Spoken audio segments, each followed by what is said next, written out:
Okay mga boss, ang for today's video natin ngayon, meron tayo ditong set ng bell, clutch assembly at torque drive.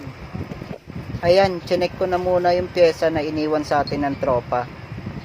Ito yung bell, lalagyan natin yan ng linear groove. Mas recommended ko na lagyan to ng groove, kasi kapag as is tong sinalpak, mga ilang araw lang nag-i-sliding agad. Hindi sa sinisiraan natin yung brand mga boss, yun ay ayon lang sa na-experience natin, dahil marami na rin akong naikabit na ganito sa iba't ibang motor. Pwedeng sa quality ng lining or iba lang yung pagkabakal nitong bell, kaya medyo mabilis siyang mag-slide.